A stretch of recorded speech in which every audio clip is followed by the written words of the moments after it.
name of God, the compassionate, the merciful. Peace upon you all, my beloved people. President Hugo Chavez of Venezuela handed a gift to President Obama when he visited the Latin American continent earlier this year.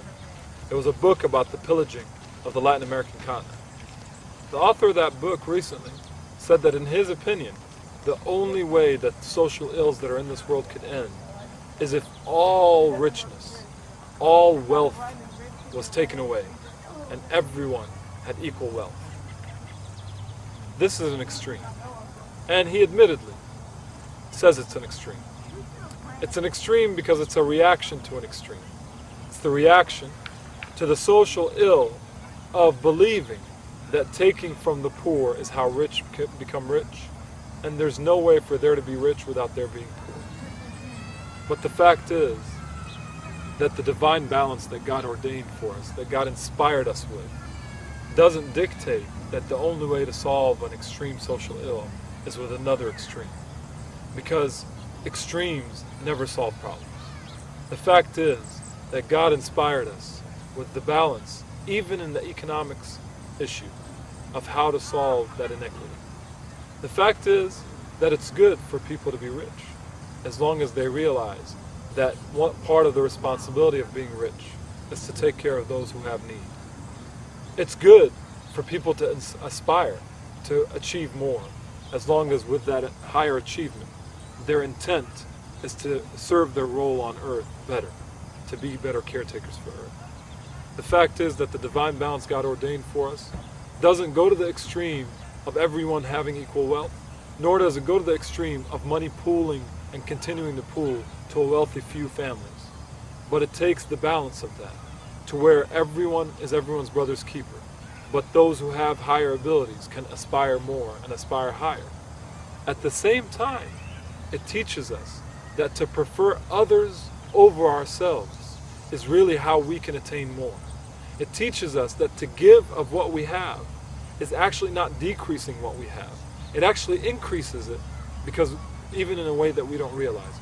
Because when we give of what we have, God, because He's pleased with that giving, may then stem us from losing it a different way. Many examples of this probably come across you in your life. You may give of something you have, and one other day you may not. And when you don't give, you may have a car accident, or you may lose a $20 bill, or you may have to spend more on a certain business transaction than you thought you needed to. All of these are ways that you lose money. And you never know, you may have not lost that money had you given of something of your wealth for God. Long story short, is that the system God gave us to inspire people for economic equity was to inspire people to want to achieve more and to value their labor more, because less money is pooling to the rich, while at the same time still encouraging people to try to achieve as much as they can with the right intention.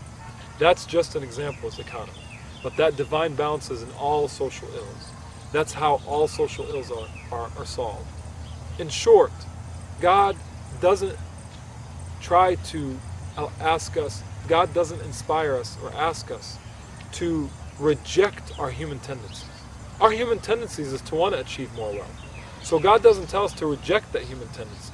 But in solving social ills, God tells us that human tendency can be channeled in the right way by us wanting to achieve more with the right intent, and by us realizing that there's a responsibility when we do achieve more. That's the same way in all aspects of life, in all social ills, that the key is to not reject the human tendency that leads to that social ill, but to realize that that human tendency may have been channeled in the wrong way, may have been channeled out of the wrong paradigm. So the key is to revisit the paradigm from which that human tendency was channeled, and to rechannel it in a different way. The same thing is for seeking solutions for racial differences. The same way is for seeking solutions for the healthcare issue that we have in our nation. And the same thing is to be sought for seeking solutions for family structure breakdown that we have in our nation. This we can get into more later on Descending Mercy, but for now I leave you with that thought, and I ask you to reflect upon it, and I ask you and I to always remember that reflection is the key to understanding, and that we should reach out and try to reflect more and understanding. That I say, peace upon you all. Assalamu alaikum.